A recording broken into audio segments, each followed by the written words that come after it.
The best decision I made in Moonpig was the decision to start advertising on television. Business went from a turnover of 3 million to 45 million in 3 years. Nick Jenkins, entrepreneur, investor, former dragon, is on the podcast today. We spent £30,000 making the first advert, which is where the Moonpig jingle came in. We eventually got up to spending about 1.2 million a month. Our sales were growing without spending any money on marketing. He's going to share with you some incredible insights in business growth. A business doesn't move forward if you don't make decisions. You have to look at a business and polish every facet of that business. That's what makes you successful. Personal growth. What changes did that have on you personally as it went from 3 million to 45? But there was a period of about a year where I was burying my head in the sand and I was just hoping for a miracle. And in how to invest in businesses. Don't invest in friends and family. The more I can help a business, the less likely it is to succeed. What a lesson that is. Yeah. If Donald Trump took the money that he got from his dad and invested it with a decent investment firm, he'd have more money than he has I've got to now. be careful of not complimenting Donald Trump right now. Yeah, but he said he won't get any of those from me. Remember to like, comment and subscribe. Nothing worse when someone says, "We value your time." No, you don't. If you haven't spent enough money on people to answer the phone, you do not value my time. If you're going to keep me waiting for 45 minutes on listening to Muzak, you're not valuing my time.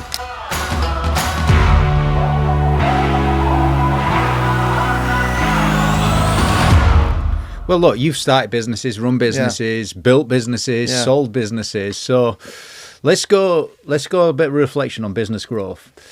What are some of the reasons for failure in business?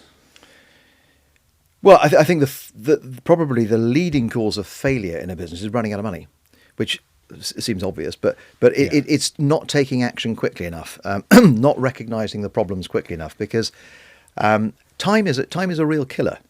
If your business is running out of cash, you can solve that problem if you've got 4 months, 5 months, 6 months ahead of you. You can't solve it if you've got 2 months, because nobody wants to know. And the mistake that a lot of people make, I think, is not recognizing the problems that they've got early enough and being decisive about it. You know, if you need to get rid of people, you need to get rid of people quickly. And it's a horrible thing to do. Nobody likes doing it. But the sooner you do it, the sooner you can mend the business. What do you think stops general business owners actually seeing that in advance? Well, a lot of the time they kind of know it and feel it. They just don't want to recognise it. And, avoidance. Yeah, bury your head in the sand. I mean, that's what people do. Have you ever felt that? Yeah, I think there was a period in the first 3 years of Moonpig where I was. Things were not going very well, but the business wasn't in a healthy enough state to go out and raise more money, and I was lending the company money. And how much did you lend it? Oh, in the end, I think I probably, I lent about £400,000 to it. And during that time, there was a period of about a year where I was burying my head in the sand, and I was just hoping for a miracle. In the end, that happened. I mean, The miracle happened. Well, I mean, we managed to work our way out of it. I just wonder whether I did it quickly enough. And so I jettisoned all the unnecessary overheads that I'd got, and I tried to tweak. I tried to look at the business and think, right, what will save it? And it was about making the process more efficient, about making the website more efficient, about looking at the costs involved of the cost of product. We looked at every facet of the business and fine-tuned it. But I do wonder if I acted as quickly as I could have done. Because, the outcome, there's a glamorous outcome for everybody to see because you sold Moonpig. And it's a tremendous success. It's a household sort of brand, Most people know about Moonpig. Yeah. I mean, I think there's probably about 5 or 6, maybe probably 10, as many as 10 million customers now. Wow, 10 million. 10 million. I don't know the latest stats. I haven't been in touch with them. But when did you there sell? were 5 million when I sold in 2011. So that's 10% of the population. That's not bad. It's pretty good, isn't it? Yeah. What do you attribute that success down to? Yeah, fundamentally, it's a good product. I think all businesses, ultimately, it's all about the product. Are you delivering a product to the customer that they want, and they're going to carry on buying? And of course, you've got to be able to do that in a way that makes you money. Yeah, you do. Now, you've actually used the word efficiency 3 times so far, and twice in quick succession, once at the start as well. How important is efficiency when you're building a business? Well, it's critical that you look at and work out, particularly if you're a manufacturing business, which Moonpig was. We manufactured our own cars. Then you have to look at that process and work out how efficiently can I can I make these cards for more profit? Well, Or for customer ultimately, satisfaction. but I mean, also efficiency. The customer doesn't suffer from that, from you making things efficiently. They still get a good card, but might get it quicker. But you look at the process and work out, right, how can we do it quicker? How can we automate certain things? How can we buy more efficiently? You have to look at a business and polish every facet of that business. And if you change one bit of a business by 1%, that's one thing. But if you change 10 bits of the business by 1%, that starts to add up. And usually it's not one thing that makes a business successful. It's looking after a lot of different things all at the same time. And cumulatively, that's what makes you successful. Yeah, look, efficiency and foresight, you mentioned, being able to see in the future that if you're running out of money in 2 months, it might be too late. If you can see that you're going to run out of money in 5 months, I think you said, you've probably got some time. Yeah, because if you're trying to raise money for a business, then anyone who is either lending or investing money in your business wants to see that you've got a bit of runway. They don't want to be, because if they see that you're going to collapse at the end of the month, then they'll either look at it and think, well, I could pick you up out of administration in a month, or it just doesn't give them enough time to be able to solve the problems of the business. Is that right? So a potential investor looks at it like that. It's like, oh yeah, I'll get it for free in a month. Yeah. I mean, it's never free. Going into administration, but buying a business out of administration is never free, because when it goes into administration, there's always there is a cost associated with that, and of course you've still got to put. But what it does mean is that the person who owned the business before no longer owns it. So I've seen that where. And I've done it myself. I looked at a business, they wanted to raise money. It was called Whizgo, and they asked for money, and I looked at it and realized it was a basket case. They were asking too much money for it, right. And it was entirely unrealistic. But eventually they called me and said, actually, we're going to administration, and we rescued it out of administration. And that business was a bit of a disaster for me because I had to sell it on for less than I invested in it. But it carried on and survived, and it got bought by Enterprise Cars in the end. But that was. I looked at and thought, well, we're never going to agree on the terms for rescuing this business, but it just eventually just folded into administration. I like that phrase, the runway. Yeah. How much runway ideally should a business have, cash flow wise? I think you always need to make sure you've got 6 months. Ideally a year of runway, but that's quite difficult when you're a startup. So overhead times 12 months. Well, what I always do is in the management accounts of every business that I'm involved in, I like to insist that there's a page which is the shutdown cost, because as the director of a business, you have a legal responsibility to ensure that at any given point you could shut the business down in an orderly manner without going into administration, and. So to do that, you've got to work out how much do you owe, but you've also got to work out what contracts do you have for your lease, what employment contracts do you have, what notice period. And when you add up the notice period of all of your employees, plus the lease that any commitments that you've made in the future, and you say that's the amount of money that you need to have in the bank at the point at which you make a decision whether the business is viable or not. Where did you learn that shutdown cost, one pager on the management account? Is that a monthly thing? I made that up. I made that up because I've been in that situation where we'd almost got to the end, and you think, well, hang on, we now owe £300,000, so if we can't have an orderly shutdown because no one's going to put in £300,000 just to. Would you get that one pager every month or every quarter? Comes in with a management account, so every month, and generally speaking, it doesn't change that much if the number of employees hasn't changed. But it's a stark reminder that you don't. The problem isn't when you've got to zero. The problem is if you've got a business that's turning over, let's say it's turning over 2 million, you might need £300,000 or £400,000 in the bank to decide, actually, we need to shut this down. We need to pay off. We've got 3 months' notice to our staff. We've got a lease to pay off. If we want to shut this down in an orderly manner, that's how much money we need to have. Business owners very rarely think like that, because the business owner or the entrepreneur will always think they'll always push it right to the very end. That's why businesses go into administration owing money. Would they want to sell it rather than shut it down? Well, I mean, obviously you try to sell it, but there comes a point where you think this isn't working. Yeah. And I've had businesses in the past where I've realised it's just not a very good idea. There's not enough demand for it. It's not going to work. We just need to shut it down. Yeah. So I'm not going to sell it because it's not a good idea. And that's a hard thing to recognise as a founder, that your business is fundamentally not a good idea. So either you need to change to doing something else, or just accept actually that particular idea. Let's just stop it. I want to look at finance, making decisions on finance and making decisions on marketing. Let's go finance first. Yeah. Interesting question. This, in your opinion, what's the 3 biggest reasons for financial mistakes? Financial illiteracy, actually. Right. So not understanding the language. One of the things that I hear from a lot of entrepreneurs is, "Oh, my accountant deals with that." Yeah. It's just a fundamental mistake. You wouldn't drive a car without a dashboard. True. Right? Your dashboard tells you how fast you're going, how much money you've got, how much petrol you've got in the tank. It tells you a whole load of things. It tells you if your tyres are low. I mean, these days, amazing. But you wouldn't get into a car with nothing in there, would you? You don't know how fast. Did you have to learn the financials? Yeah. Early on. Yeah, but I paid an interest in it, and so I'm quite a good management accountant now. Right. But I want those numbers to tell me something. Those numbers that the accountant produces are not merely to work out how much tax I pay at the end of the year.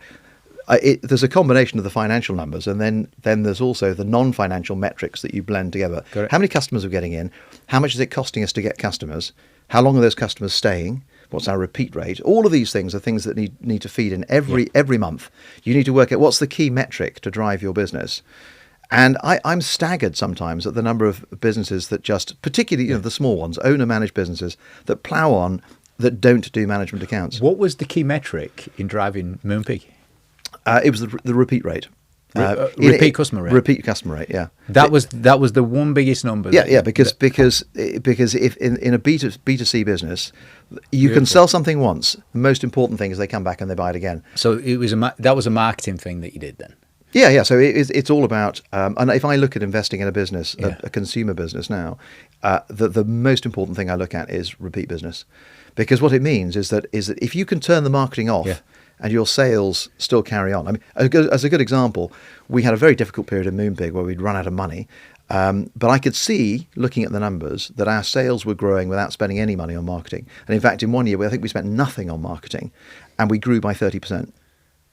Yeah, nothing on outsourced or external or advertising. We didn't advertise. No advertising. But you had a marketing team that you were paying. Nope. Not really. I mean, we really had jettisoned everything that wasn't bottled down by the point. The marketing team was me. But communicating to existing customers. You're absolutely right. Now, we spent money on looking after our existing customers. Right. We spent no money on customer acquisition. Right. Yeah, it's an important distinction, actually. But it is. I mean, that customer retention budget. That was your marketing budget that year. Yeah. That was it. So that was a person who did the email marketing. That is an efficient business, isn't it? And it grew by 30%. And what that showed me was that with a lot of B2C businesses, if you turn off the marketing tap, everything slides. And so that was the thing that made me realise that no, we are going to survive. We'll get through this. We just need to keep covering the overheads until that keeps growing. Really? But that was a really important lesson for me is that it doesn't matter how good the product is. The repeat business tells you everything you need to know. If customers are coming back and buying again and again and again and again, then you've got a good. And every time you add a customer, you're adding a layer of another layer of customers. Do you remember what the best strategy was for getting them to come back again? Good product. Just as simple as that. Quality product. I mean, you can try all sorts of. The most important thing is get the product right. Yeah. So nice printed card, high gloss. It does. We had great content. Yeah. So it was a good quality product. It was reliable. So the product is everything. It's about the speed. Is it reliable? Yeah. You order it, it arrives. That's the first thing. Is it good quality? Yes. There must have been another strategy on top. And the second thing is, we had fantastic content. So we had really good designs, and we allowed customers to be very creative about the way that they customize those designs. It was a great product. It still is a great product. Was there any strategy or initiative that you did over and above that to get them coming back again? Well, we looked at customer services. We were great on customer services, and I notice now a lot of companies think, I could save some money by using AI and having some chat bot or something, and I can do without my customer service team. But you're also dehumanizing it, and technology can do wonderful things with customer service. Yeah. If if you use it to filter out and to make the process more efficient for the customer. So I don't mind if you're using AI to channel me down to a point where I can get my answer. But at the end of that, if you can't answer it, I want to speak to a human being. Yeah. And it annoys me when companies save money by going half the way with technology, but leaving you with a frustrating process. We were absolutely on it with customer service in those early years. If someone called, bang. Well, what they want is they want to know that you've invested the time and resources to be able to actually answer the phone quickly. Yeah. So I can't. Nothing better than that. When nothing worse when someone says, "We value your time." No, you don't. If you haven't spent enough money on people to answer the phone, you do not value my time. If you're going to keep me waiting for 45 minutes on listening to Muzak, you're not valuing my time. My time is. Someone at an event that someone was presenting an event in Manchester, and he gave this example of the Disney experience versus the Sky TV experience, and got Disney and literally was on the phone like within 30 seconds speaking to someone at Disney, and there was such a warm welcome, and how's your day been, and absolutely solving every kind of challenge, question in the moment in a really sort of positive, inspirational way that you'd expect Disney, and the opposite with. And ironically, no customer notices when you get the service right, but if you make a mistake and you correct it well, they will be a much more loyal customer than ever before. And partly because, of course, in most and this works for online, you never actually have an interaction with the company online. You go online, you order it, it arrives. That's it. That makes sense. Whereas every time you get a complaint, that's actually an opportunity to speak to a real live customer. And we once you've won them over, the first thing is they want to hear, sorry, I'm really sorry that we've messed that up. Secondly, how can we solve it? Solve the problem, and then have a chat with them. And then once then they're happy. The longer you wait for them before you answer the phone, the more angry they're getting. The more you keep them waiting. There's a graph, isn't there? There really is. I mean, I find I get exasperated by this. What I find is that we have all this amazing technology at our fingertips, and that can help you answer things much quicker. It can help you answer things 24 hours a day, 7 days a week, 365 days a year. Marvelous. So you can nail it down and say, actually, no, you've told me what the answer is because you've got a really good system. This problem's cropped up before. There's the answer. Fact, didn't need to speak to anybody. But sometimes I need to speak to somebody. And for that, there needs to be somebody at the end of the line. So I think in those early days, looking after the customers and really nurturing them, and if they contact you for any reason, embrace them thoroughly. So it was the product and the service that made the difference. And that meant that we had customers that were constantly coming back. We knew that our customers were coming back 6 times a year. Yeah. And after the initial, you recruit 100 customers, 40 of them won't come back because they tried it once, it's just not right for them. But of those 60, we'd probably have about 90% of those the next year. And then you can start to plan ahead, and it's like adding layers upon layers of customers. So every year you're adding another layer of customers, most of whom will still be with you in 5 years' time. There are customers with Moonpig's had customers now for 20 years. Wow. Well, because that's when 23 years now. That's 23 loyalty. Years. Yeah. That's serious loyalty. Yeah. Look, all that came out of one of the first biggest financial mistake, which was financial literacy. What's the second biggest financial mistake? Not acting in time. So it's not knowing that you've got a financial shortfall and just not acting quickly enough. It takes a long time. The lead time for raising money, borrowing money is months. Yeah. And when you've got time on your hands, you can do it in an orderly manner, and it looks like you haven't got a problem. If someone can look at your books and they think you're going to go bust in a month's time, nobody will talk to you. It's that speed of decision making, yeah. Yeah. And I think one of the most important characteristics of any entrepreneur is the ability to take a decision with imperfect information. Lots of people. That is a really good point. Well, before I started my business, I did an MBA, and I noticed there were lots of people on the course who were far brighter than me, and they could come up with a beautiful PowerPoint presentation giving 6 different options and explaining the pros and cons, but not all of them would be able to say, "Let's go with A." Now, do it, because it's about the number of decisions that you can make and making sure that more than half of those decisions are correct. A business doesn't move forward if you don't make decisions. And that's about mental courage. Physical courage is standing on top of a 10-meter diving board and being able to take that leap. And mental courage is deciding to invest £100,000 in a new bit of equipment, or hiring a new person who's quite expensive. I love it. The ability to make a decision with imperfect information. Yeah. That's one of the biggest challenges for an entrepreneur. I'm going to give you 2 quotes, statements, if you like, that I've heard from some greats. I want your opinion on them. One was, it was in an interview like this with an NLP practitioner for decades, really, really strong on mindset and decision making. And she said, you make your decisions in the morning because you get fatigued. The brain gets fatigued. Any important decisions you make in the morning, otherwise they won't be good in the afternoon. What's your opinion on that? I'd never thought of it, but I think that's probably true. Yeah. You make lazy decisions when you're tired. You think, whatever. Well, you can avoid things as well. You can put it off, and procrastination can creep in. All right, so that's one I'd thing. agree with that. And this one, Stephen Bartlett. Yeah. He spoke. We interviewed him at our conference, and I'd never heard this before, but he proposed the reverse decision. He says most things are reverse decisions, which means this: you can make the decision, but you can back out of it with minimal consequence afterwards. And because most decisions are reverse decisions, just make it. Just make the decision if it's a reverse. If you know you can back out of it later on. And the very next day, this happened to me. I'd seen an example where someone I know was going to buy a classic car. And they were pondering, should I do it? Should I not do it? And they waited and waited. And they didn't buy it, but someone else bought it. And then if they'd have bought it, the car would have still been worth the same amount. They could have sold it anyway. There was that was an example of a reverse decision, but they'd lost the opportunity because someone else had bought it. No, that's very true. There are lots of things where you think actually you could do this, because what's the worst case scenario?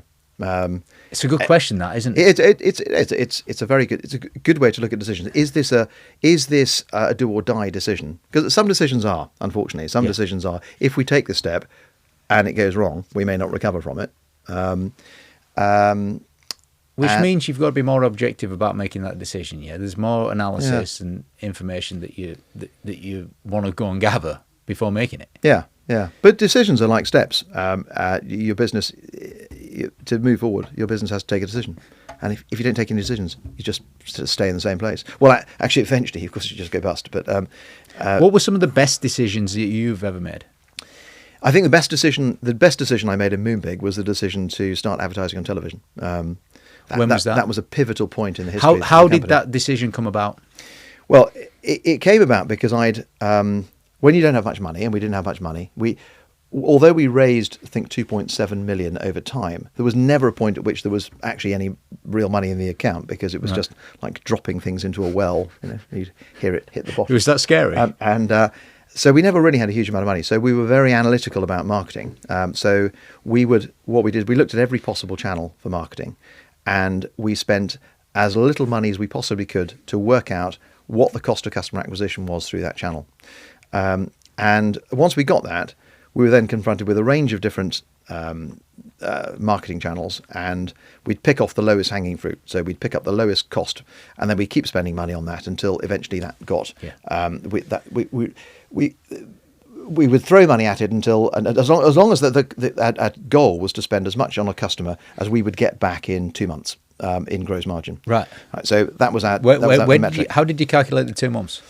Well, because we knew we had a lot of customers, a lot of customers buying with very small orders, but that gave us a huge amount of data. So we understood exactly what a typical customer would, if we recruited 100 customers, we knew exactly what that meant in terms of cash flow for the next 12 months. And with plus or minus 5%, so we could project that forward. So we knew that if we recruited a customer, they were likely to behave like that, and so we could go beyond. A very simple way of doing it is saying, if on my first order I make a gross margin of £10, then I can afford to spend probably up to £8-9 to recruit that customer. So as long as I'm making I've got to be making a contribution to overhead. And if you don't know how your customers are going to behave over time, or if you sell mattresses and people come back after 7 years, you need to make sure that you're making enough gross margin on that sale to cover your marketing cost and to make a contribution to overhead. You should always be making a contribution to overhead. the business, I think, the mistake a lot of businesses made in the last few years is when there's a lot of cheap money around that goes into companies, is they say they growth at any cost, and they're spending £2,000 to recruit a customer on which they make £1,000 gross margin, and then that customer doesn't come back. Then you're just getting growth. You're getting, you're growing like that, and your losses are going like that. So my rule of thumb was we've got to be able to see when we're going to make a profit on a customer that we recruit, and be very confident of that. And so you could say it's window. you could say it's immediate payback, 2-month payback, 3-month payback, 4-month payback, and so we worked out that we could spend £10 to acquire a customer. And so we'd pick off any marketing channel that was resulting in around about £10 a customer. And another mistake I think a lot of businesses make is they say, my marketing budget is this. It's £100,000 or £200,000. And I would say to them, no, what you've got to work out is what can you afford to spend to acquire a customer, and keep throwing money at that. Because if that money's coming back, keep throwing money at that until the cost of customer acquisition rises. Then you don't know how much you're going to spend on marketing, but you know that every penny you spend on marketing, you're getting back, and some. Now, you right at the start of that, you said you were very analytical about marketing. You do strike me as an analytical person. Is that quite mathematical? Yeah. So a lot of entrepreneurs are not analytical. No. And like the language that you said for financials, you've got to learn the language, the literacy. Yeah. You've probably got to learn to become analytical about your marketing. Well, I think it's easier. My strategy in the end was it's easier to teach a mathematician how to be a marketing person than to teach a marketing person how to be a mathematician. Wow. What a lesson that is. Yeah. Because the fluffy stuff, the fluffy branding and so on, it's all lovely. But actually, it does come down to numbers. In all of the other businesses that you've invested in, has that been true? The mathematician, the person with the analytical nature, it was easier for them to become a marketer. Well, if you're looking at digital marketing in particular, if you're looking at broadcast marketing, social media and so on, the analytics are really important. Now, you also have to have the creative side. You've got to have the person who's coming up with the clever strap lines on adverts and designing that and so on. But unless you're analysing it properly, you're just scattering money left, right, and centre. Do you think most marketing directors are more strategic and analytical than creative? I think the good ones are. The good ones are, okay. Sorry if we've offended anyone there. Probably, but I mean, you don't have to be. Even if you're not brilliant on it, you've got to understand how important it is that you're measuring what you do, and you're measuring the right things, and that you're measuring them properly. Look, numbers-based decisions. Unlimited marketing budget is what the goal is. We want to be. If as long as you can keep that cost of acquisition below a certain threshold, you can keep investing in. Yeah. So to give you an example, when we started television advertising, that's a channel where you can throw a lot of money at it. How much did you throw at it? Well, so the first advert we did, we spent, I think, £50,000 on the media. We spent £30,000 making the first advert, which is where the Moonpig jingle came in. Making it? Yeah. So £30,000 was the creative. And then we spent £50,000 on the media.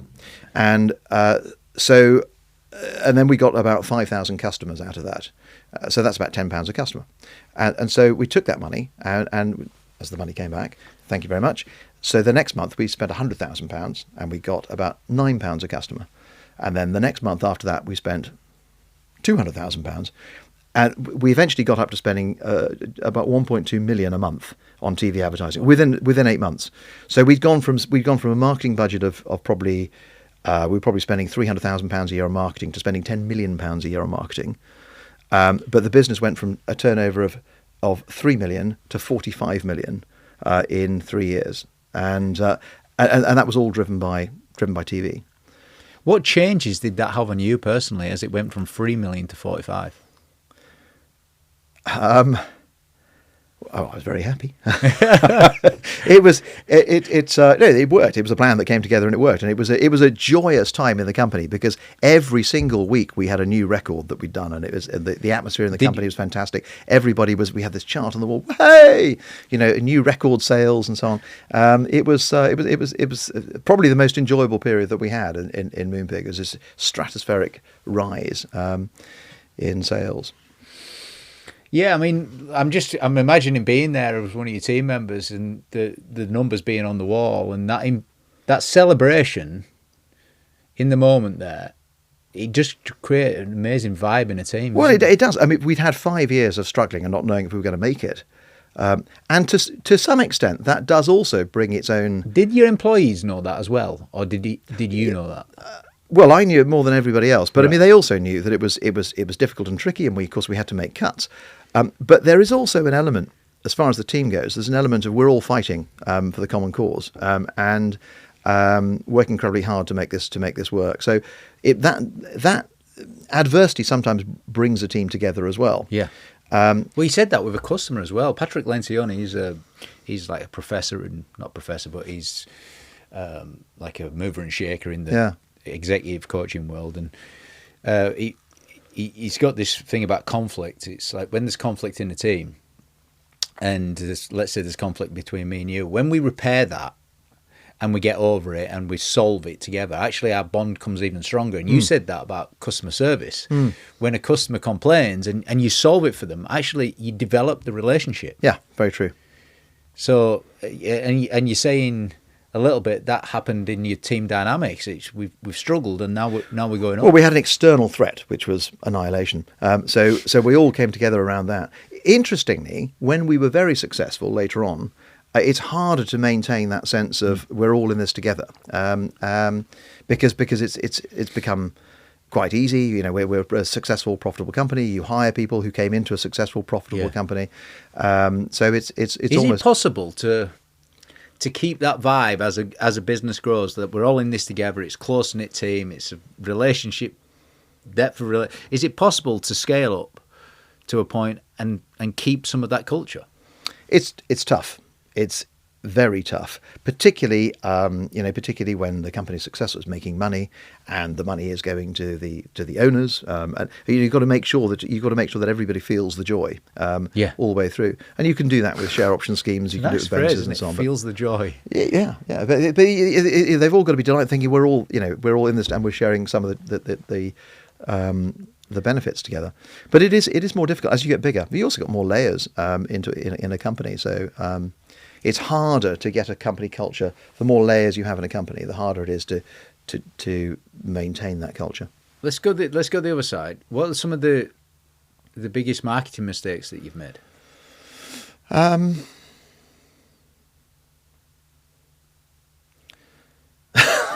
could say not many.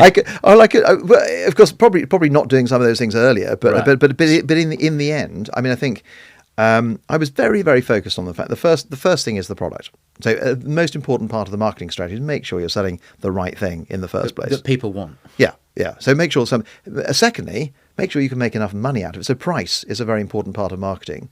How do you separate yourself on price? How do you not compete with others on price?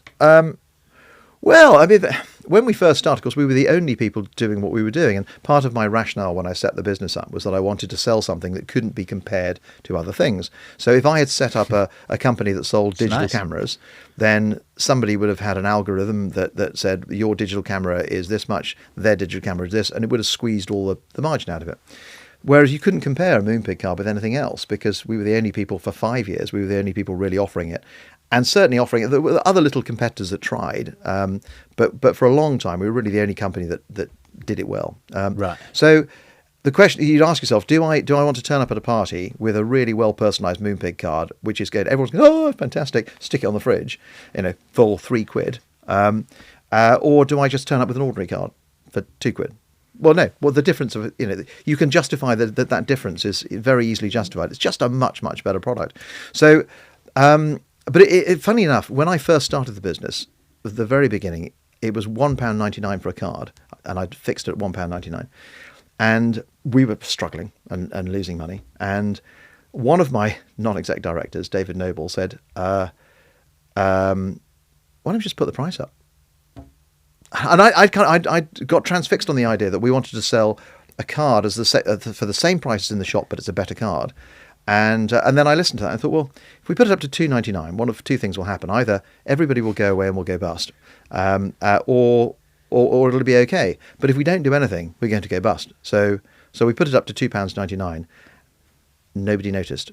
I mean, nobody. But one customer wrote in and said, "I think it's outrageous that you put the price up. I'm still going to buy them, but I just think it's outrageous." And that was it. That was the only reaction. And the volume, there was no difference in volume whatsoever. But the fear of doing it was worse than the reality. Yeah. And what's interesting is the amount of gross margin that we made after that was, that although we only put the price up by 33%, we increased the gross margin by 100%. So the difference it made to the business was huge. So pricing is a really, really important part of but a lot of people think of marketing as advertising. That's only just one part of marketing. Make sure you've got the right product. Make sure you get the price right. People often undersell. They just don't charge enough for what they're doing. And then they wonder why they're losing money. Or they're... Do you know, I was at a family wedding, and I was having a conversation with my cousin Lee, and we were talking about something, and he shared this thing on pricing, and he said, I decided to triple my prices. Triple my prices. He's an architect. I lost half my customers overnight. Yeah. But he's gained already there. Yeah. And now I exclusively sell to billionaires. Yeah. There are a lot of... But now you're a niche of one, and that's what you're saying.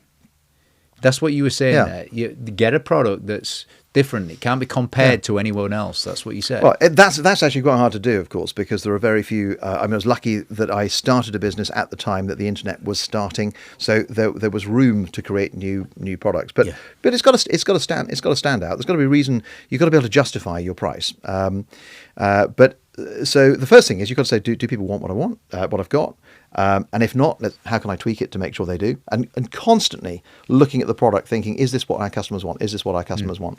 And then the other thing is looking at the price. I mean, on the product side, actually, when I first started, it was all about humour. It was all humorous cards, because those are the kind of cards that I bought. Yeah. And I brought on an investor, Duncan Spence, who was a veteran of the greeting card industry, and he said, you need to be selling other types of cards, even the fluffy bear type cards. I got to grow. But he's absolutely right, because I was only addressing a third of the market, because a lot of people don't buy humorous cards. So we added all those other ranges, and suddenly the sales went up. And so we were just addressing a bigger part of the market. So then we addressed the price side of it. Then the promotion bit, that's what are the channels that you're making sure you're covering all the various channels. And if you've identified all the channels you can possibly acquire customers through, and you understand exactly how much each of those would cost you per customer, and then you're constantly tweaking that. And then the second thing is look after your customers. Not the second thing, that's the fourth thing. Look after the customers and hang on to them. So when you get all those things, all those factors right, that's a good marketing strategy. What are some of the secrets of looking after and hanging on to the customers? Well, we talked about that earlier. I mean, one, answer the phone on time, and solve their problems. Solve their problems. I mean, just quickly answer the phone. Just quickly, or solve the respond to them in some way. I don't mind if a company, if I say this is my problem, and bang, some AI thing comes back with the answer. Say, by the way, if you try this, go to settings, blah blah blah blah blah. If they've solved my problem, I don't need to speak to a human being. I just want you to solve my problem. And then I want to understand. Quickly. I also want to understand that you value my time enough to invest the time and resources into building a customer service tool that's going to solve my problem. Without keeping me on the phone for 45 minutes. So it's this. It's about the thought that goes into it, and thinking, right, okay, this customer values my time. This company values my time, and they have managed to solve my problem. That's what I like about, that's what good customer service is. I'm relating to what you're saying. I mean, I went out with my wife the other week, and we went shopping, and we went in a shop, and we bought some stuff, and later on I'd seen in the bank they charged us twice. Yeah. And it was quite a lot of money. So I phoned them up and got straight through to them. This is a huge business, of a designer clothing shop. And I got straight through to them, and they were like, oh, really sorry. We're really sorry. Let me get this solved. Within literally 2 minutes, the person was, look, that's dealt with straight away. What's your email address? I'm gonna send you, and they give me quite a lot of money actually to go and spend in the shop again. Yeah. So I was delighted. I was glad we took it twice, really. And actually, that's an interesting tool when you say, look, really sorry, I've given you money back, refunded that, and actually, look, here's a voucher to spend the next time. That gives you an incentive to go back into the shop. And so we would always say, we're really, really sorry, and we've added £2 of credit to your enough for another card. So they're definitely going to come back and spend that. And by that point, you've got them back, and they're back on track. So it's so looking after the customer, it's much easier and much less expensive to retain a customer than it is to have to get a new Is one. the customer service technically part of marketing department? Absolutely, 100%. It's very much, there's all these pillars of marketing, the product, the price, customer acquisition, and customer retention are all it's a holistic thing, and it needs somebody at the top of that to understand how all those bits work together. Absolute genius. I mean, look, it's a blinding flash of the obvious that marketing is connected with customer service. Something else you said in there is it's easier to make a mathematician a marketer than it is make a marketer a mathematician. That's a blinding flash of the obvious as well. I mean, some people are just not numerate. They just don't, their brain doesn't work that way, and that's fine. But then they need to. You probably need both, don't you? You probably need the creative side and this analytical side. Yeah, but the person at the top of that needs to know the value of the numbers. Yes. To make sure they've got someone who's doing the numbers and they've got someone who's doing the creative, and you marry the two. Because what you'll find is you're testing, particularly say with TV, you're constantly testing different types of a different material, a different bit of media. And then you A/B test that one against the other, and so you've got to have the person who's thinking, oh, hey, we'll create this, and then someone who's trying that out and working out if that actually worked. Just on marketing, are you a trendsetter? Are you an innovator in marketing, or do you follow what already works type thing? Which way do you go? Well, I've no idea. I mean, I just at the time I was just in the trenches, just trying to work out how on earth do we make this business work. Other people have got TV working, and so it was a fairly logical process, right? Let's work out how many possible channels are there. The only we didn't touch TV at the beginning because the entry price was too high. It was sort of really about £100,000, £80,000 to £100,000, and we couldn't. There was never a point before that we could have risked £80,000 to £100,000. What was your marketing then before that? How were you marketing? So when we first started, we did a lot of what would now be called affiliate deals. So we spoke to, for example, Yahoo, and said we'd like to create a version of Moonpig within Yahoo, and what I did manage to do in all those agreements, and it was a very manual process. This is very early on. This is still is now, though, to be honest, with affiliate deals. Well, no, but I mean, bear in mind, before people like Commission Junction and this automated process where you just tick, I'd like to do a deal with that. It was a question of me calling the post office, the Sun, Yahoo. We did a whole. I mean, we had dozens and dozens of these deals where I would call the marketing person and say, "By the way, I've got an idea. We could put a co-branded version of Moonpig into your website, and we'll share the revenue." And then all those results would go into a spreadsheet, believe it or not. And then we'd write, effectively send them some money at the end of the month. It was a really manual, painful process. But what I did have in all of that is, if ever this deal is terminated for whatever reason, if you terminate this deal, we hoover up the customers and put them into the main Moonpig site. So that was always in your terms. That was always in the terms. So every time we had a co-branded deal where they did it for a year, and they said, it's not really making enough money, that would be another 5,000 customers hoovered up into the main Moonpig site. So that worked quite well. PR, we did a little bit of PR. We struggled with PR to some extent because greeting cards is not an area that newspapers like to cover that much. Fashion is fantastic because you've got lots of lovely pictures of people in clothes. Lovely people in lovely clothes, marvellous. People love looking at that. So food, they love food photography, fantastic. We like talking about food. Greeting cards, we've got a new range of greeting cards. Nobody wants to write about that. They wrote about it as a business. They would say, here's an innovative startup. But what I realised also with PR is that if you spend, say, £30,000 on PR, you'll get a certain amount of press. But if you spend £300,000, you don't get 10 times as much. It doesn't scale, and not at all. We did a bit of paid-for search after a few years when paid-for search became a thing. The difficulty with when was that? So that was kind of 2003, 4, 5. And paid-for search is brilliant because you are only paying for what you get. But in our case, the term we were going for was personalised greeting cards. And not many people knew that personalised greeting cards existed because they'd never heard of us. So there weren't many people looking for looking for those terms or similar terms. So we tried all sorts of different things on Paid4 Search, but that got us about 3,000 customers a month, which was good, and it was cost effective.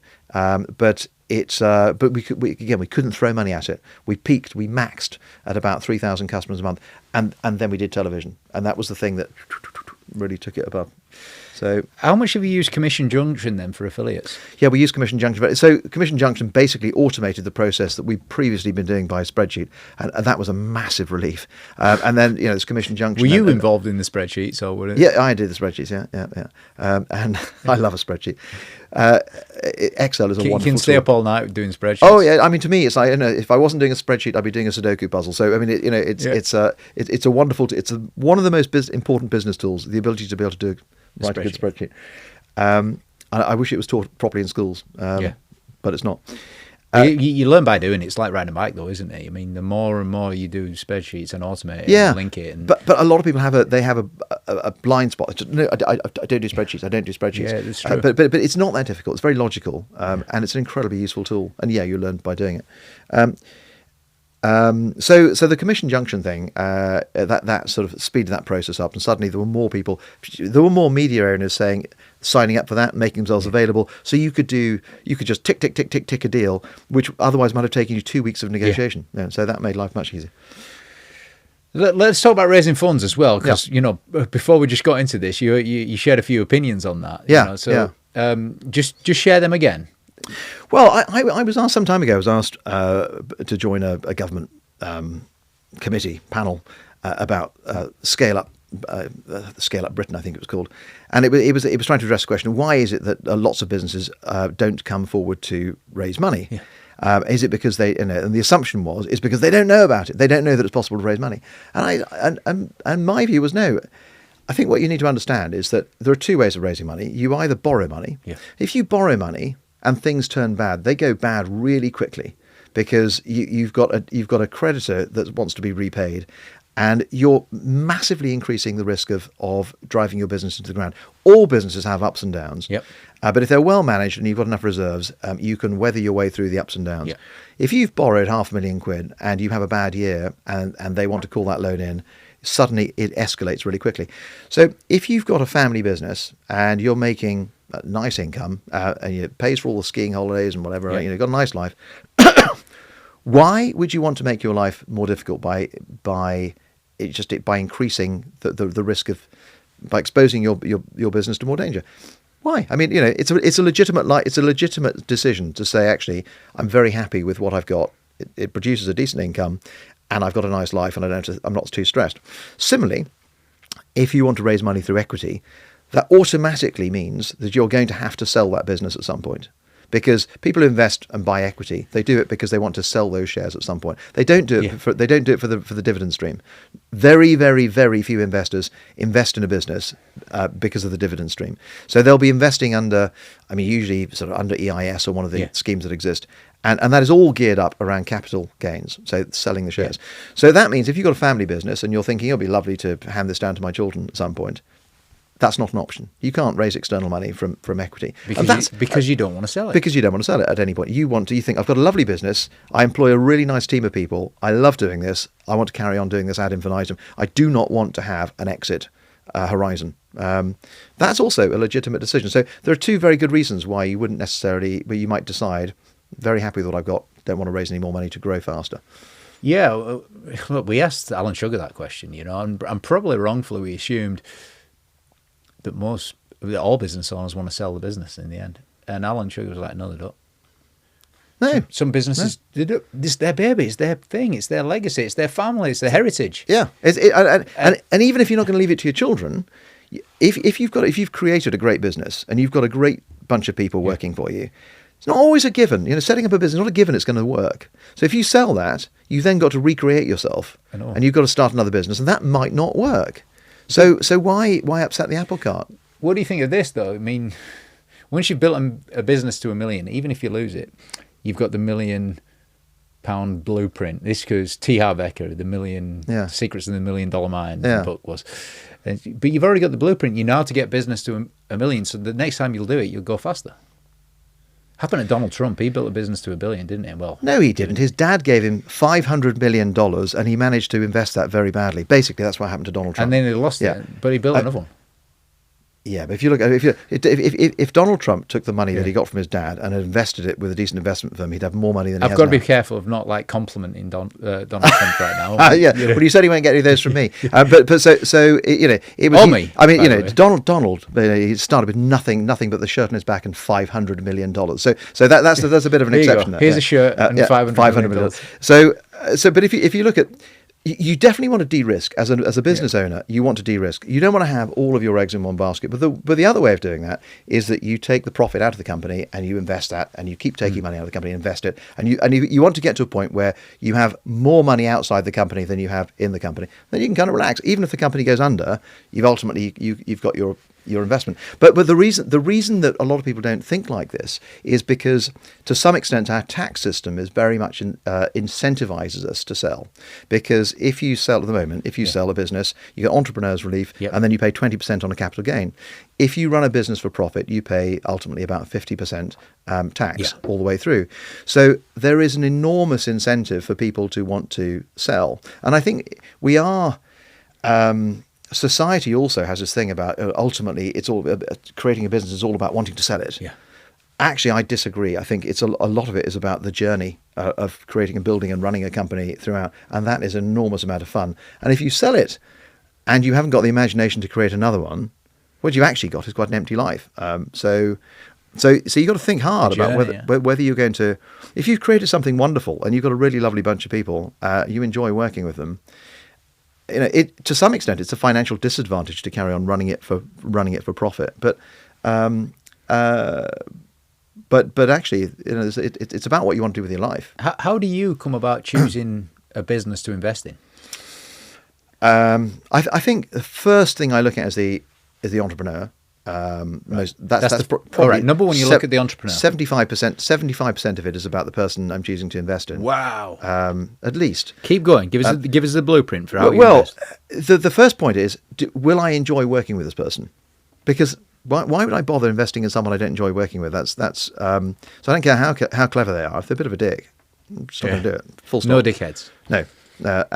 Because you do, it's enjoyable working with people who are happy to listen, have the humility to listen, but also have the intelligence to be able to listen and say, actually, no, I'm not going to do everything you say because I disagree with it. So there's a two-way process. Do you like that when they come back? And I mean, I don't want the irony is the more I can help a business, the less likely it is to succeed. Wow. But follow this through. Yeah. I want to invest in people who ultimately are bright. They're going to take everything I say and run with it, and they're capable of growing it by themselves. I want to invest in people who are brighter than me, brighter, clever, and more more ambitious, more willing, whatever. and, I don't want to invest in people who constantly need my help to run their business. So the person is very, very important.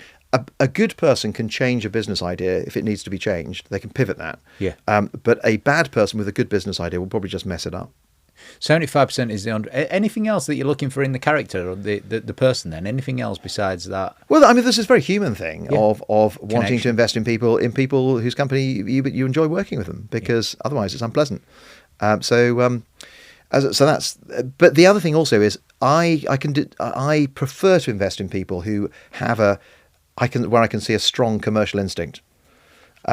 They can very quickly get to the nub of what the issue is in a company. Some people have it and some people don't. Well, strong commercial instinct is one thing. Communicating that candidly, and succinctly is a different thing as well. So I want someone who more or less talks the same language as I do. About you look at a business, look at a business and say, right, how do you see this? How are you going to get hold of customers? And part of that is when I see their business plan, I will see the way I can see their thought process in their business plan, and in particular in the financial projections. So if I look at if they send me a spreadsheet of their financial projections, and I can see that there is a logical connection, for example, between the money they're spending on marketing. So I can see their thought process. If their thought process is, we, looking at other businesses, we reckon our cost of customer acquisition is X. If we spend this much money, our assumption is we'll have a cost of customer acquisition of, say, £20. If we spend this much money, we'll get this many customers. Our assumption is that we'll lose this many customers over time, that will churn this. And there's a logical thought process through that. Then I think, okay, right, we're on the same page here. What I don't want to see is someone who is merely just stuck in year one, we will spend this much, in year two, we'll spend that much, and there's no connection between their marketing spend and their growth. Or even worse, and I've seen this, is where there's an even amount of money spent on marketing, and the sales just sort of go up with no, there's I want excessive levels of optimism, but also no logical thought process as to how are you going to grow a business, how are you actually going to do it, and that's something that's a big red flag for me. So in a B2B business. If B2C is nice and easy, you say we'll spend this much money, we'll get a customer, we'll use these channels and so on. If it's a B2B business, I'll say, okay, well, I want to see how you thought about the market. Have you identified? If you think, first of all, have you identified how big the market is, and if so, can you identify the top 20 companies that you would like to be selling to, and how much do you think you could sell to them? Because it's too many people in business plans put forward growth projections that are not connected, they're not rooted in any thought process about who are these customers and how much are they going to be spending with you. Is it 10 customers spending £100,000 a year, or is it 100 customers spending 10,000 a year? So by looking at the business plan and the financial modelling. That tells me a lot about the thought process of the person who's coming forward, and what I really don't like is when they give me a beautiful spreadsheet and I look at it and ask them a question, go, oh no, well a friend of mine did that for me. Not really helpful, because actually what I want to understand how you think. Yes. You're the one who's going to be running the business. I don't care if your mate who's a consultant has done this wonderful all singing all dancing spreadsheet. It means nothing to me if you don't understand this. Yeah, and look, you must have said it 4 or 5 times in that. Like, when you look at the spreadsheet, you're looking into someone else's mind. Yeah. You're seeing how they think, and you want to see the connection between marketing and finance. Yeah. And it's got to make sense. Yeah. Yeah. And as it's making sense to you, is your emotion creeping up? I like this. Yeah, I can see the logic. I can see the logic. I can see the logical chain and think, okay, like they've thought this through. Yeah. They're bright. They get this. They're commercial. I like them. Yeah, and then of course you then can look at the product and go, right, okay, so have we got any evidence that people have? So the first thing I would look at is have you got it? Are you actually trading yet? And if the business is trading, so what evidence have you got that customers actually like this product? And more importantly, if you've got any customers that come back, how many of those customers came back and bought again? So that's when I start looking for evidence. A lot of it is about evidence gathering, and if it's a complete startup and it's an idea on the back of an envelope, there's less evidence to gather. The further the business has gone down the line, you start looking for those little bits of evidence. Yeah, look, really interesting on the investment philosophy. So looking into the mind first, being convinced on that, then checking out the product afterwards. Anything else in that philosophy of how you choose to invest? Well, I mean, I have a lot of philosophies around investing. One is I never want to be more than 20% of the money. Right. And why is that? Well, because I've learned over time that if you're the first person in and you get involved in the business, and you're the only person who can write a reasonable check, when they do the next round, if you don't want to follow on, you kill it, because the next investor will say, well, is Nick following on? Yeah. Now, I might have lost interest for a number of reasons, not connected with the business, or I just haven't got any spare cash. There's all sorts of reasons why I might not want to follow on. But if I'm the only investor that can follow on, if I don't follow on, then I am then responsible for killing the business. Then I feel morally obliged to follow on at a higher, because sometimes I like to get in early at a low valuation and not follow on because they're now able to raise money at a much higher valuation. Well, I've got my cheap equity. Thank you very much. So what I found is that I no longer want to be the person, the only funder of a business. I want to be in 20% of the money, because then if there are 5 investors coming in, putting in 20% of the money, and we all say none of us want to follow on with this because it's a bit of a dog, then at least morally I don't feel that responsibility that that's just a collective decision. Because there's an emotional side to it as well as a financial side, and a lot of people who invest in businesses do so because they like supporting startups. It's fun, it's great. people do it because they've made money being an entrepreneur themselves, and then they're recycling it, and it's great to see people going through that same journey. So what you don't want is to invest in business and then have the emotional distress of having, effectively put it down because of your decision. Effectively, your decision not to follow on means that they just can't raise money from anyone else. So that's one consideration. Give us another. If there's more things in your philosophy, let's just get them out now. Yeah, no. One of the other things is don't invest in friends and family unless you're just prepared to just write it off. Right. But again, one of the downsides is that if you're the friends and family investor and you don't follow on, is that through experience or is that? Yeah. There's an element of experience there, an element of painful experience there, because the problem is that your decision about following on and putting more money into it becomes emotional rather than financial. And sometimes you can end up thinking, I really wouldn't want to, but I don't want to let them down. And then, and the thing is, if the business ultimately fails, it will be because you decided not to put more money into it. They will never recognize the fact that it just wasn't a very good idea or that they messed it up. So you can actually end up, you end up starting out trying to help somebody, but in the end you end up being blamed for its demise because they won't recognise that it just wasn't a good idea. It's emotional turbulence. Big time. Yeah. And also it makes Christmas very difficult if it's friends and family. Anything else was for you? No, I think those are my. I've also realised actually that you've got to understand why you're investing, and if you're investing because it's a punt, it's a small amount of money you can afford to lose, and you think I want to support that person, or that's a fun business to invest in. I don't know anything about it, but it's a fun. But that's a punt, and accept that is a punt. It's a bit like going to the races. It's more fun if you put some money on the horses, but it's not very scientific.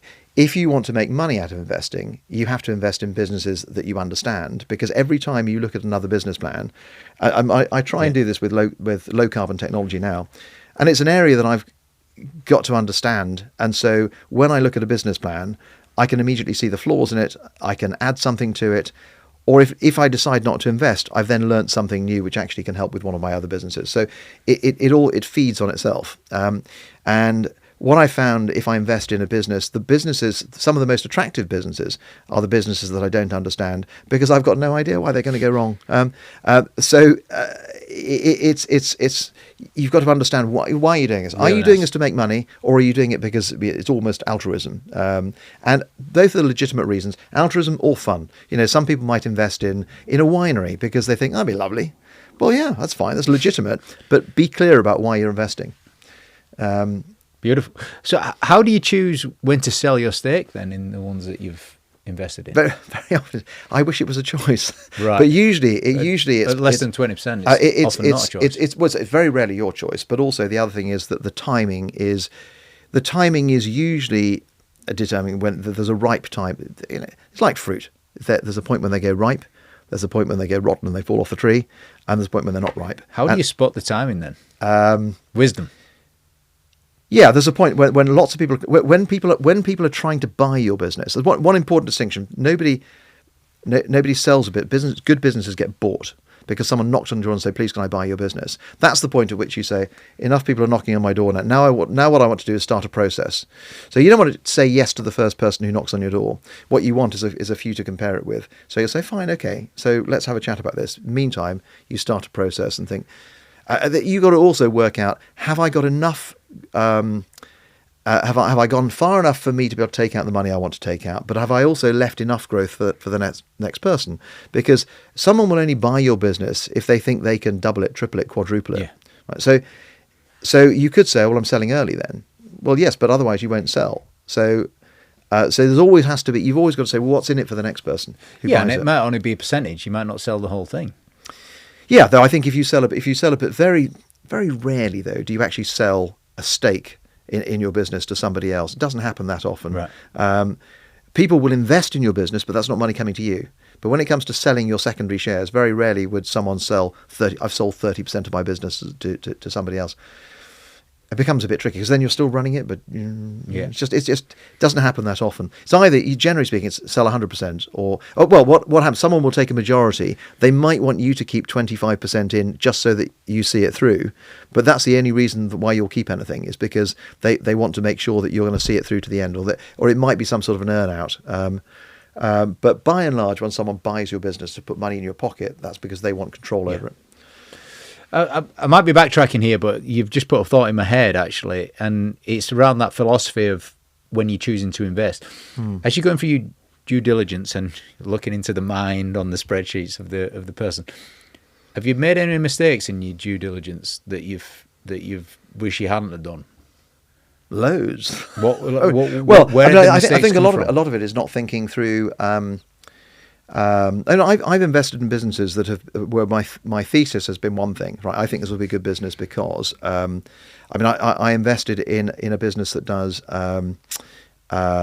But now it does in-home displays for smart meters. But previously, it first started out just doing energy meters in houses. Right. And I thought, this will be a really good thing because I thought we were reaching peak oil, and that the price of energy would go up a lot, and people would be more concerned about how much they were spending on energy, and therefore people would buy these devices to go in their home. I was completely wrong. What actually happened is that business worked because the government forced the energy companies to buy in-home displays to give to their customers for free. But what I'd underestimated is that most people, even though energy prices have gone up a lot, most people don't measure energy. They just think, turn the lights on, turn the lights off. They might economize it. They're just not that interested in measuring it, or not enough of them are anyway, to buy a device and install it themselves. So the company worked, but not for the reason that I invested in it. Your assumption was wrong, really. My assumption about peak oil was wrong. So at peak oil, this idea that there's a tipping point where we've extracted the most oil we're ever going to extract out of the ground. What actually happened is we just found new oil fields, and of course the energy price did, with the Ukrainian war, the energy price did eventually sort of really shoot up. And still, what's surprising is that the general public, they weren't clamoring to shop saying, please, I really, really, really need an energy. Definitely not in our household. My wife is all over that. She's the numbers analytic thing. Okay, any lights going on. So there have been times, and you've got to be disciplined about it. If you're working, am I any good at investing? Just because something works, you say, did it work for the reason that I thought it was going to work? Because if my thesis was right and it worked, brilliant. Then it could also be I thought it was good team, good idea, and it will work because of this. It's nice. It's nice to get a fluke sometimes, though. Oh yeah, no, I'm not complaining about the flukes, but it's easy when something is a success to say it was successful because of me. Much the same I think in any company. When I look at Moonpig and people say why was Moonpig successful, it would be very, very easy to say, oh, because I did this, that, and the other, and to understate the importance of luck in all of that. So the first thing is, at the time that I decided I wanted to set up a business, it was the time when the internet was just sort of coming to fruition. So my timing was impeccable, entirely accidental. And had I wanted to set up a business 5 years earlier, those opportunities wouldn't have been there. I might have thought of a different type of business, but it just so happened that the time that I decided to set up a business coincided with the invention of the internet, and therefore it was an open playing field for lots of new ideas. And secondly, there were various little bits of luck involved in that. One of them was that I had a tiny competitor who. It's called Remind for You. It wasn't a very good website, but they advertised on television, and I hadn't actually thought about advertising on television, and then I saw that they spent £50,000 advertising. A little bit of rivalry push you up. But what I have been doing is I've been measuring. Whenever we had a competitor, I would order a card from them and see whether or not their order number was sequential. And if it was, then I'd write that down. Right, 1st of March, 1917. That was the order number. Buy one next month. Oh, then they've sold that many. They've sold that many cards. So we did that with this company. Laying your secrets out now. I can now. Cat's out of the bag. So I saw that they'd spent £50,000 on advertising, and their order numbers had increased by 5,000. But you could do that with businesses and invoice numbers and stuff like that. Oh yeah. I mean, there's lots of them. It's very basic industrial espionage. But that told me, wow, okay. If it was £10 a customer, that kind of pointed me in the right direction. Now, what was interesting was that that business actually went into administration 6 months later. So if I hadn't been measuring what they were doing, then I would have thought, well, they advertised on television and then they went bust. So I'm definitely not doing that. But actually, my interpretation was they got the cost of customer acquisition right, but they went bust because their cards were awful, and they actually got bought out of administration by W.H. Smith, and they changed the business. And that wasn't a thesis; that was reality. Yeah, that's reality. Yeah. So I was watching what I was doing, and I thought, right, okay, let's try this, because that's given me enough confidence that I could probably get £10 a customer for that. So that's why we did. So now I was very lucky that just at the right time, when we'd actually made our first profit of 80,000 quid, suddenly this information came up saying, actually, you could try TV and that might work, and that kind of pointed us in the right direction. So there was an element of luck, and there was the skill bit was understanding your competition and finding some way of measuring what they were doing, because otherwise I could have taken that information and interpreted it the wrong way. They advertised on telly, then they went bust. But if they had not advertised at all, I don't know whether that idea would have occurred to me. And that was what really transformed the business. So, but behind every, and also there's a question of catching a wave. With every, sometimes you just catch a wave, and you ride it, and that's the case with a lot of spectacularly successful businesses. They just right place, right time, caught a wave. There's an element of luck there that you cannot repeat. So when retrospectively you say, well, how do I repeat that? And I'm often asked this. I give talks at universities and so on, business schools. How do I repeat that? You go, well, you've got to be a bit lucky. Well, you've got to take your opportunities as well, because we come back earlier on what we were talking about. It's like make this decision. Yeah, you've got to decide how to. Another thing I hear a lot is people say, well, I've got this really, really good idea, but I don't want to tell anyone in case it gets copied. And my advice to them is, look, the moment you go commercial, the moment you're out there trying to sell it, everyone can see what you're doing, so they can copy it. And the chances are, IP is very difficult to protect. It's very difficult to come up with an idea that can't be replicated in one way or another that wriggles past whatever pattern. So the only thing you can do to protect yourself is get out there, make as much noise as possible, and be first. And then everybody else is seen as following you. And so don't try to. The best way to protect an idea is never to do it at all. But of course, it'll never be a business. So my advice to that is forget the protecting the. If you can protect the IP and it's really protectable, perhaps do it. But it's not about the money you spend on getting the patent. It's about how much money you're prepared to spend defending it when someone copies it, and that's usually the problem. But the best defense of all, go big early. Yeah, get out there, make a lot of noise. Yeah, be the first. And then everybody, when anybody else copies you, then they'll think, they're just copying Moonpig. And that's what happened, I think, with Moonpig. Moonpig really probably might not have been absolutely the first. I think there was someone trying to do something that never really got off the ground. When I was looking around, I did find a little tiny company in Cambridge that I've forgotten what they were called even, but they never really got off the ground. And so Moonpig for the years was the first, and then everybody else who came in after that was just seen as a Me Too. Get out there and go for it. Yeah. I brought the right hat. It says "Go for it" on that hat here today. Quoting you. I've got some quick questions for you. Yeah. What's your favourite book that you've ever read for business growth?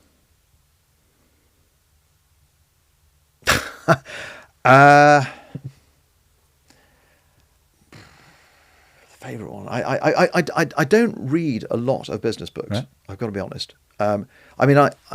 And this is probably heretical to say this, but I went off and did my MBA, and what I learned from my MBA is that business is actually common sense dressed up in jargon.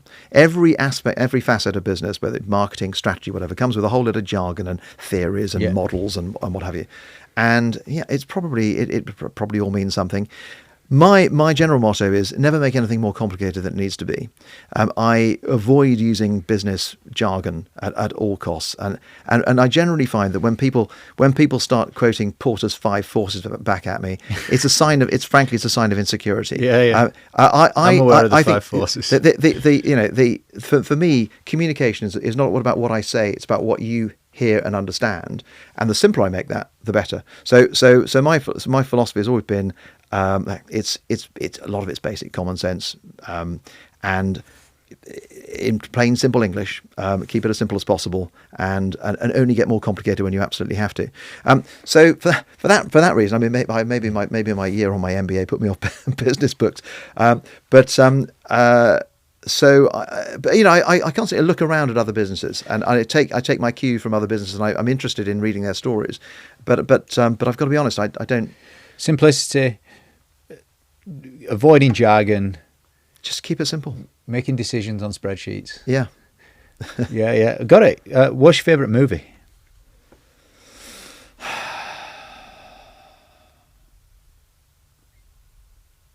I hope you can edit this pause out as I think all the various really, really good movies. I mean, some fantastic movies. Like Gladiator was a fantastic movie that I would happily watch again and again. But I'm always a great sucker for comedies. When I watch a film, I don't want to be scared. What's the comedy? What's your favourite comedy or sitcom? There's just there are some. Schitt's Creek was a fantastic series. That was just a wonderful, wonderful series. A very, very. I watch telly to relax. I don't watch telly to get tense and nervous. I thought you were and going to go Only Fools and Horses or Fawlty Towers. Or this. No. I find actually the Only Fools and Horses, kind of quite amusing. But I think actually comedy has got much better and much more sophisticated in recent years. So what was it called? Schitt's Creek. Schitt's Creek. It's just a wonderful, wonderful box set to watch. Yeah, Schitt's Creek. That is there's SCHITTS. That's why you can say it. Exactly. Yeah. Okay. And what's your favourite holiday destination? Skiing. Anywhere. Yeah, that's what you said earlier. Good. Yeah. Do you go every year? Every year, several times. Every year, several times. Yeah. You're almost Fanatical professional. Skiing. Love skiing. Yeah, 3 times a year. If you could have any superpower, what would you choose? Probably wouldn't be mind reading. That would be that. Well, no, you only need a spreadsheet for that. you can already mind read. No, actually, you know what? Memory. Memory would be the best superpower I could ever have. It frustrates me. You'd have to read books then. It frustrates me that I read a book sometimes, and then I see. I remember watching a video of it was a Dostoevsky, a film based on Dostoevsky, the book by Dostoevsky, Idiot, which I'd actually read and studied at university. It was only when I was about an hour into this movie thinking, sounds familiar. Sounds familiar. Not only had I read the book, I'd actually written a dissertation on it, so I would love to have a better memory. Right. And I find it frustrating. I find even when it comes to I've got to look at a number one place and then write it somewhere else. I have to do it in chunks of 4 digits at a time. Well, look, your short-term memory is on your logical side of your brain. You're extremely logical and spreadsheets, and the long-term memory is on the creative side of your brain. Yeah. The emotional side. There you go. Yeah. So, are you an early bird or night owl? I'm actually both. I get to bed about midnight, wake up at 6. Right. 6 hours. Yeah. And if you could have one day in someone else's life, who would you choose? Living or dead? Past or present? Either or. Caesar Augustus. I mean, mostly because I'm just fascinated by Roman life, and I'd absolutely love to see what Roman life was like from the. And I'd rather see that from the Gladiator. position. Like Gladiator. I'd rather see Roman life from the position of an emperor than a slave. So that would be a fascinating insight. So you'd be the emperor of Rome. Yeah, for a day. Yeah. Which day? No, it wouldn't matter. All right, any day. A sunny day in Rome. So, who've been your 3 biggest trusted advisors in your life? When I started the business, I didn't. I brought in a number of investors who became investor directors in the company. I always make a difference between non-exec directors and investor. An investor director is really only a director of the company to protect their own investment. But what I found is that every single one of those investors said one thing that saved us from ruin. So one person told us to put the price up, and then Duncan told us to widen the range of cards that we did, and then there's another director, Tom Chandos, who guided us through some of the fundraising. So every single one of them did something which saved the business. And I collect for every single director that we have 4 non-exec directors. And they were a useful sounding board. And I think this is a question that often comes up when people are setting up. They think, I need to set this up with somebody else because I need that. I need the sounding board. Actually, what I realize is that if you set up a business with someone else, that's 50% of your equity gone on day one, if you go 50-50. So by the time you get diluted, with a bit of investment, that's, you can end up with a smaller stake. I needed that independent sounding board away from my own employees, because what your employees don't really want to hear at the end of the month is, why are you looking so glum, Nick? Oh, because I can't pay your salary. They don't want to hear that.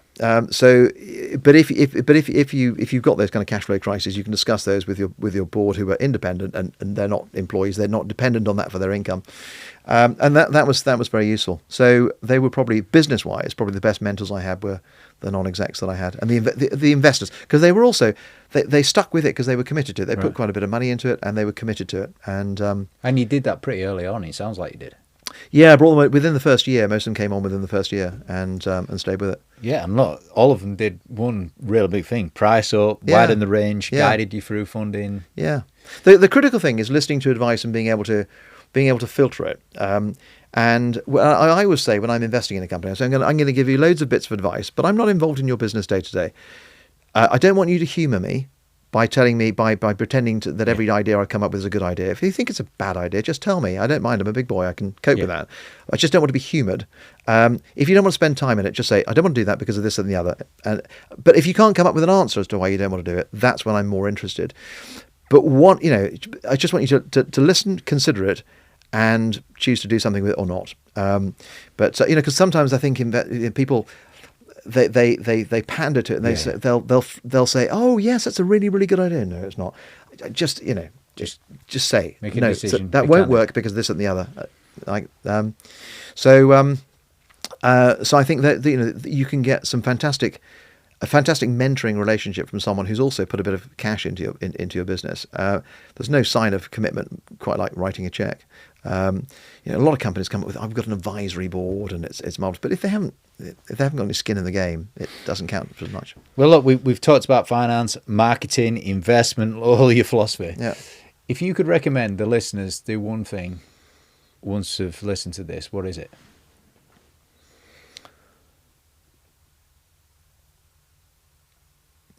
I think the most important thing, you've got to understand what you want your business to give you in your life, and is it about an exit? Is it about making money, or actually is it about the journey of building a team of people that you enjoy working with and a product that you're proud of? And that's an important thing. You've got if you understand that guides you in what you're going to do with your business. Beautiful.